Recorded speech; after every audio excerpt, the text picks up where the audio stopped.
네,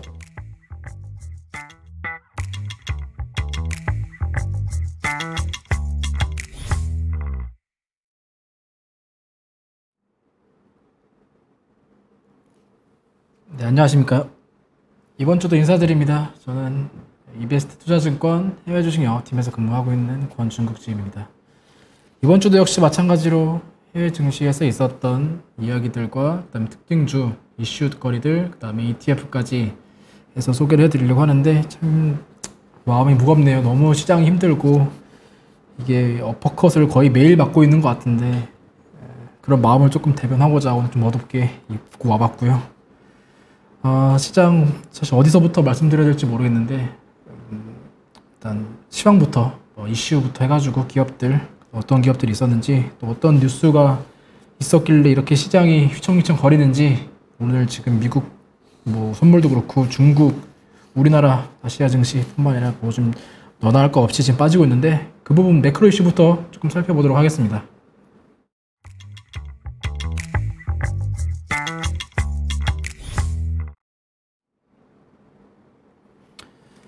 네, 이번 주 미국 지수부터 조금 보도록 할게요. 바로 지난주에 좀 많이 시장이 안 좋았죠.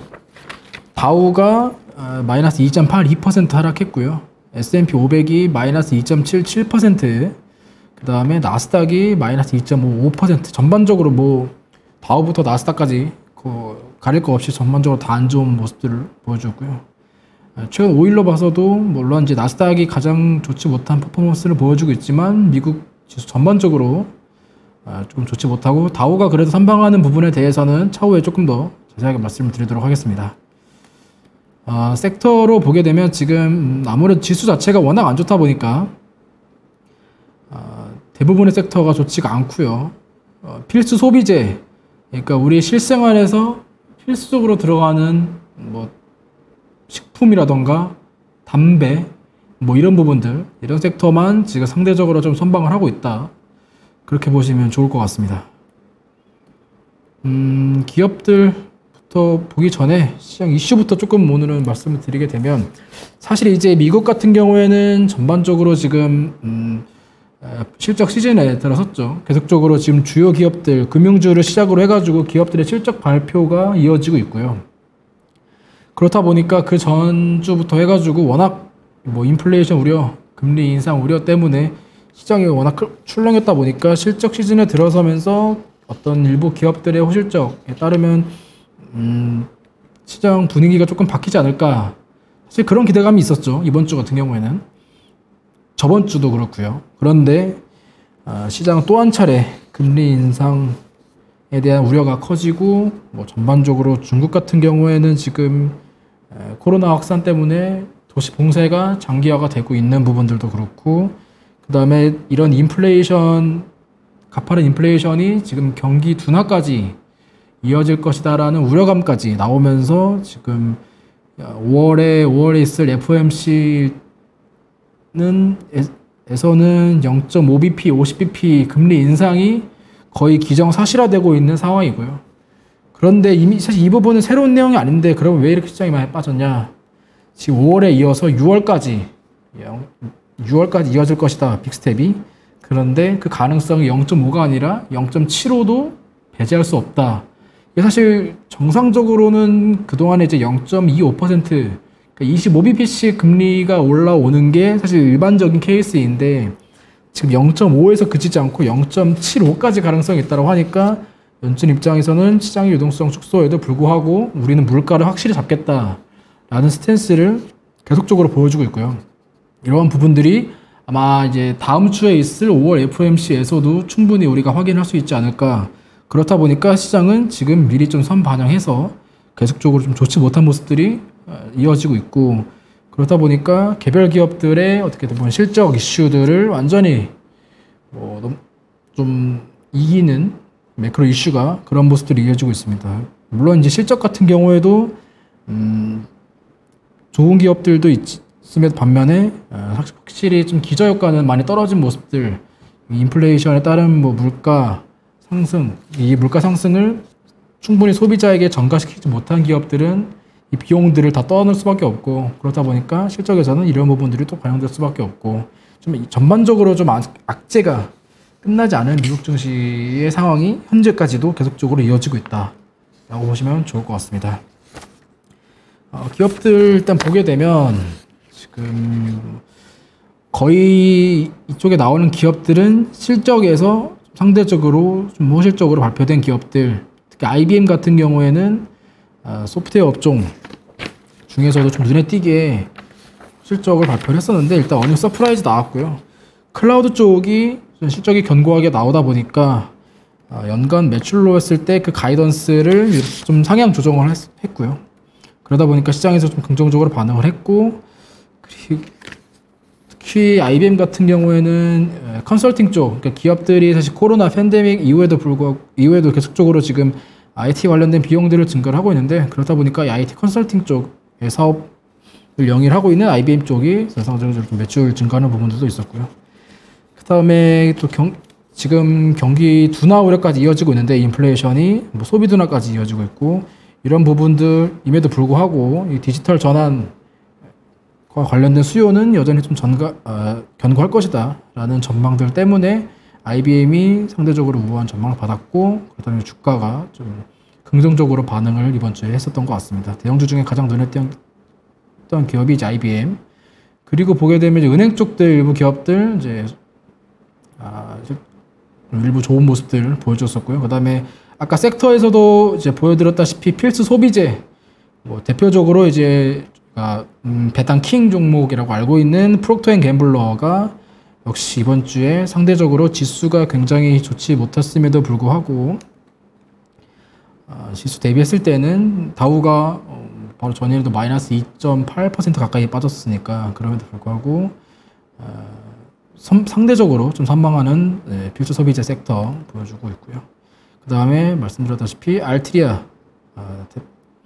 대표적인 담배 관련된 기업들, 그 다음에 필립 모리스 역시 마찬가지로 필수 소비재, 그러니까 경기 사이클에 조금 덜 영향을 받고 계속적으로 소비가 나올 수 있는, 매출이 나올 수 있는 그런 기업들이 상대적으로 좀 선방을 했고, 사이클을 타는 그런 기업들, 그런 섹터들이 지금 확실히 좀 더 많이 출렁이고 있는 그런 상황이라고 보시면 좋을 것 같고요.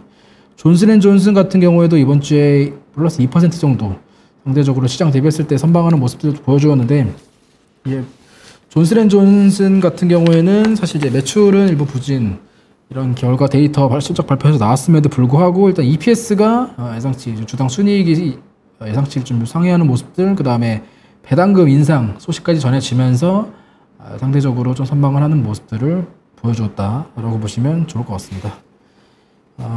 그리고 사실 이번 주에 항공주들도 여기 뭐 상위에는 나오지 않지만 항공주들 좀 상대적으로 좀 좋은 모습들을 보여줬습니다. 지금 거의 대부분이 좋지 못한데, 그래도 좋은 섹터를 찾자라고 하면 여행 쪽이 그래도 선방하는 모습들을 좀 보여줬다, 그렇게 볼 수 있을 것 같습니다. 그리고 사실 하락 종목이 워낙 많다 보니까 거의 대부분이 안 좋은데, 지금 보면 제일 눈에 띄는 게 페이스북, 메타 플랫폼스가 실적 발표 아직 안 했는데 그래도 뭐 계속적으로 좀 좋지 못한 모습들 이어지고 있고요. 업황뿐만 아니라 뭐 대형 IT 기업들 빠질 때 같이 빠지고, 개별 기업에 대한 이슈까지 해서 메타 플랫폼즈는 여전히 좀 빠지고 있다라고 보시면 좋을 것 같습니다. 메타 사명을 바꾸면서 야심차게 시작을 했지만 이 부분이 사실 아직까지는 전체 이 광고 매출을 커버하기는 조금 어렵지 않나. 그러다 보니까 전망은 지켜봐야겠지만 현재 당장은 좋지 못하다라는 부분이 현재 이렇게 보시다시피 주가에서 좀 나오고 있는 그런 상황입니다. 그리고 엔비디아 같은 경우에도 아마 우리나라 투자자분들이 굉장히 많이 들고 계시고, 특히나 좀 전주에 많이 빠지면서, 계속적으로 좀 많이 빠지면서 지금 아마 많이들 또 매수를 하셨을 텐데, 지금 고점 대비했을 때 거의 40% 가까이 지금 빠져 있는 상황이고, 엔비디아. 뭐 사실 개별 기업에 대한 뭐 특별히 악재가 나오진 않았음에도 불구하고, 워낙 그동안에 이제 높은 밸류에이션 부담 쪽에 대한 이슈들도 있었고, 그 다음에 특히나 계속적으로 신규 PC 수요에 대한 둔화 가능성 때문에 그래픽카드에 대한 수요도 마찬가지로 둔화될 것이고, 특히나 그래픽카드의 가격도 낮아지고 있다 라는 부분들 때문에 지금 굉장히 매도가 나오면서 좀 주가가 많이 빠지고 있는 흐름이 계속적으로 좀 이어지고 있다. 대형 IT 기업 기술주 중에서 좀 가장 퍼포먼스가 근래 좀 좋지 못한 기업이 엔비디아가 아닌가, 좀 그렇게 볼 수 있을 것 같습니다. 그러다 보니까 실적 발표 때 이제 어느 정도 반전을 줄 것이냐라는 기대감들도 조금씩 나오고 있는데, 아직까지는 좋지 못한 주가 흐름이 좀 이어지고 있다라고 보시면 좋을 것 같습니다. 그 다음에 아마 재작년에 이제 친환경 쪽 해가지고 넥스트라 에너지가 또 한 차례 주목을 받았었는데, 이 기업 같은 경우에도 지금 실적 발표가 나왔었고요. 실적 자체는 나쁘지 않게 나왔던 것 같은데, 향후에 가이던스를 좀 하향 조정을 하면서 주가가 그 부분을 반영을 했고, 이번 주에 좀 마찬가지로 좋지 못한 주가 흐름을 좀 보여주었던 것 같습니다. 이 외에도 사실 이제 또 짚고 넘어가야 될 기업이 넷플릭스. 넷플릭스 이번 주에 거의 급락했죠.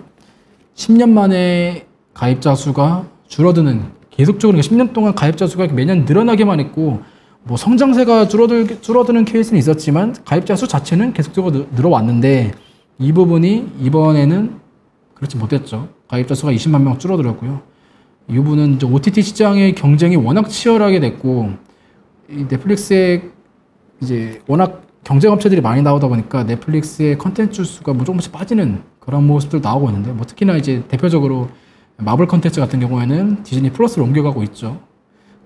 그럼에도 불구하고 가격은 올라오고 있고, 러시아 같은 경우에는 러시아 사업이 지금 못하고 있으니까 그쪽에서도 구독자 수가 빠지고 하다 보니까 전반적으로 넷플릭스의 주가가 많이 빠졌고, 지금 넷플릭스 하락 여파로 지금 디즈니 같은 경우에도 디즈니 플러스 OTT 플랫폼 가지고 있는데, 마찬가지로 스트리밍 업체가 경쟁 심화에 대한 우려를 지금 같이 맡고 있는 것 같습니다.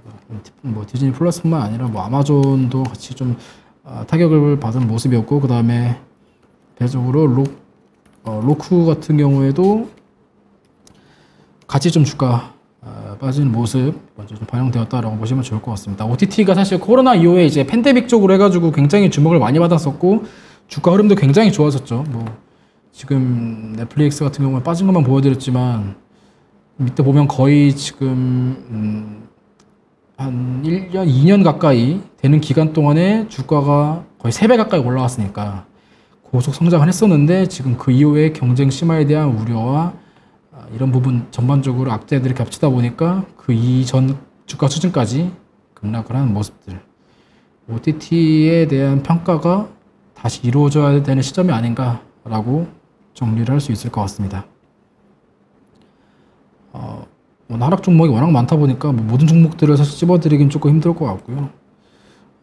그러니까 지금 물가 상승에 대한 여파가 지금 미국 증시에서 좀 나타나고 있는 게, 이제 전반적으로 그 소비주들, 아까도 말씀드렸다시피 필수 소비재를 제외한 구매력을 필요로 하는 그런 섹터에 대한 기업들도 좀 같이 좋지 못하다라고 볼 수 있을 것 같습니다. 지금 나이키 대표적으로도 나이키 같은 경우에도 주가가 이번 계속적으로 좀 좋지 못한 모습들, 바로 어제도 마이너스 4.7% 하락하면서 보여주고 있고요. 물론 이제 몇몇 기업들, 그러니까 이런 와중에도 호실적을 발표를 하는 그런 기업들의 주가는 선방을 하는 모습도, 예를 들면 AT&T 같은 경우에도 상대적으로, 물론 이제 어제 바로 금요일 같은 경우에는 빠졌지만 주별로 봤을 때는 상대적으로 선방하는 모습들 보여주긴 했었지만, 시장 전반적으로는 아직까지는 실적 시즌에 들어선 미국 증시가 맞나 싶을 정도로 국채금리 인상, 인플레이션 우려, 기준금리 하락, 빅스텝, 전반적으로 좀 이런 유동성과 관련된 이슈들 때문에 시장이 좀 휘청거리고 있다라고 정리를 할 수 있을 것 같습니다. 이 부분이 지금 미국에서만 그치면 모르겠는데, 미국뿐만 아니라 아시아 증시까지 여파가 이어지고 있죠. 중국 같은 경우에도 물론 이제 바로 전일 같은 경우에는 이제 보합 쪽에서 마감을 했지만, 지난주 역시 마찬가지로 상해가 마이너스 3.4, 심천이 마이너스 5.4, 홍콩이 마이너스 4. 지금 연초 대비했을 때 지금 미국 정도로 지금 많이 빠지고 있는데, 사실 미국은 작년에라도 많이 올랐으니까 뭐 그렇다라고 쳐도 중국은 사실 작년에도 못 올라왔는데 올해는 더 지금 많이 빠지고 있죠. 부진한 모습도 이어지고 있는 게, 지금 사실 대부분의 국가가 지금 시장 이슈가 이제 뭐 코로나 확진자 급등 뭐 이런 부분들에 대해서는 좀 벗어났는데, 중국이 조금 다르죠. 중국 같은 경우는 지금 특히 상하이의 도시 봉쇄화가 장기화가 되고 있고, 점점 더 뭐 이 뉴스들 같은 거 보니까 지금 아예 그 주택의 입구를 뭐 그 칸막이 같은 걸 세워놔가지고 아예 못 나오게 굉장히 강한 봉쇄를 이어지고 있고, 이 부분이 지금 상해뿐만 아니라 뭐 지금 베이징에서도 지금 확진자가 늘어나고 있는 부분들 때문에 굉장히 강력한 경제 봉쇄가 이어지고 있고, 그렇다 보니까 중국 같은 경우에는 경기 둔화에 대한 우려가 굉장히 미국보다도 더 커지고 있다라는 부분들이 지금 시장에 크게 영향을 미치고 있는 것 같습니다.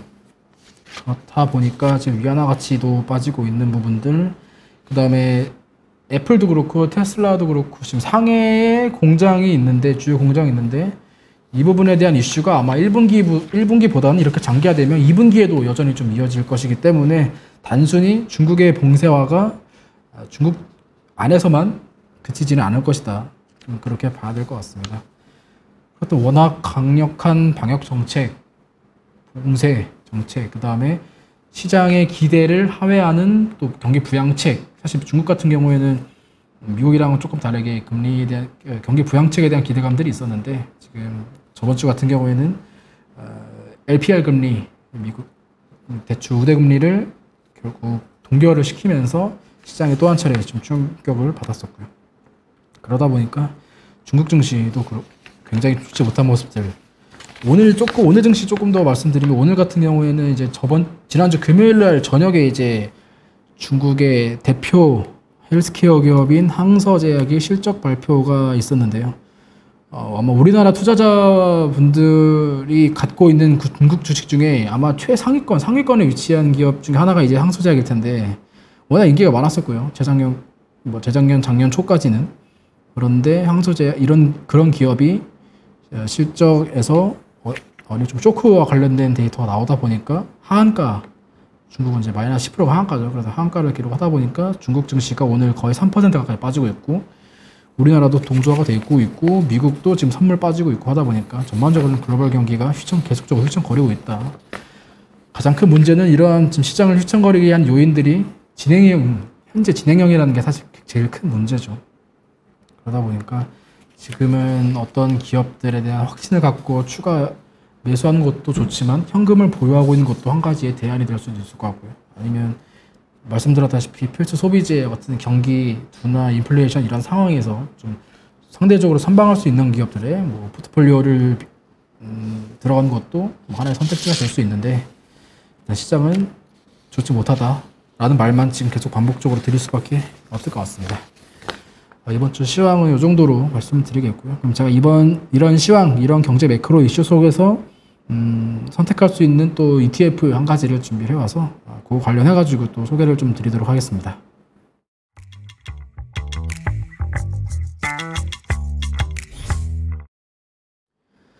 네, 이번 주에 좀 시장에 대한 이슈가 좀 길어졌는데, 그럼 이렇게 힘든 시장 속에서 우리는 그러면 아무것도 할 수가 없냐라고 봤을 때, 제가 준비해온 ETF는 물가 연동 채권에 투자하는 ETF입니다. 지금 시장이 이렇게 휘청거리는 근본적인 요인은 미국 연준이 굉장히 빠르게 올라가고 있는 물가를 잡아보겠다라고 하는 부분에서 오고 있는데, 그러면 물가가 올라오고 있는 상황 속에서 수혜를 받을 수 있는 ETF는 어떤 ETF가 될 수 있냐라고 했을 때, 이 물가에 연동되어서 발행되는 채권에 투자하는 ETF가 있기 때문에 그거를 좀 소개를 해드리려고 합니다.